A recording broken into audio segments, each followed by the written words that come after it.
Well, time now to head back down to the Fall Festival on West Franklin Street, where Hanneke and Jessica are taking a ride on the Ferris wheel. Let's see if we can catch up with them now. Hey, guys.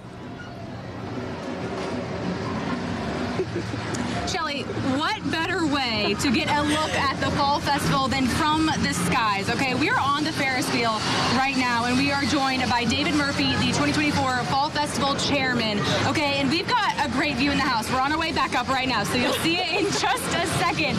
But it's day 3. There's plenty more to go.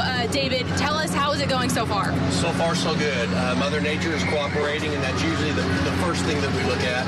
But overall, the crowds, half-pod, again, everything's going well. Obviously, the rides and the games are a huge part of this festival because it brings in so many families, so many kids get to have fun as well. How do you all manage to make it bigger and better each year?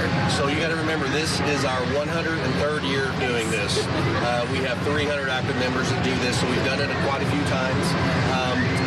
It's kind of just like a gear that keeps giving, and the idea of our festival is to make memories with the family and bring them together somewhere in a nice, safe environment. So, yeah, we put it on. It seems easy, but behind the scenes it's a little rougher. But, yeah, everything works out well. Well, clearly it works out well. It's been very successful. Talk about some of the security and planning. You know, people get to come here and have fun because, like you said, behind the scenes, you guys are making sure that you're taking those measures. You're working with first responders, EPD, EFD, all of them. Talk about what kind of planning that goes into this. Again, every year our goal is twofold. One is to put on the best festival that we can. Second of all, if not number one, make it the safest. To do that, we have to have a lot of input, team building. We do this all year long with all the agencies that you've spoken about. We do some scenario training. What could happen if this were to occur? What do we do as a response from our first responders, police, sheriff department? And then what do we do as Nut Club members? And this year we've taken it to another height, more so than we have in the past, just because of the environment we live in. But our ultimate goal is to make this safe, friendly, and inviting so nobody has to worry about it. Let's talk about that half-pot now.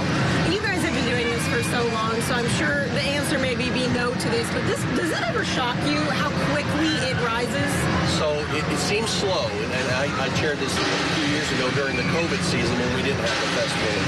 We just were grateful for anything, but yes, after day 3 or day 4, when it gets to a certain number, it starts to pick up. Today, it's balloon. So we don't know why. There's no scientific proof behind it. It's just when people see certain numbers, that's when they want to buy and buy larger numbers. Yeah. Well, we've talked about all of the effort that goes into this behind the scenes, and it's obviously paid off because, once again, this was named the Best Fall Festival by USA Today in their 2024 Reader's Choice Award. So before receiving that honor, obviously it was very successful because it had to get to that place. But how have you seen the festival grow and be better since getting that honor? Social media really has grown our festival, not necessarily with the rides and the attractions because everybody knows what we do here, but just the numbers game from the 50-50. But when you get a national recognition in Evansville, Indiana, it says a lot about our community coming together to put on this fall festival. The Nut Club is a group to put on this fall festival, and all the other agencies that help out, and we're doing it for the nonprofits. You know, this is their #1 fundraiser for the year as well. So collectively, we're all here to try to make the community better. Your position as chairman of the overall festival, you made a comment before about how your job is just about over because there's chairmen of every single part of this festival.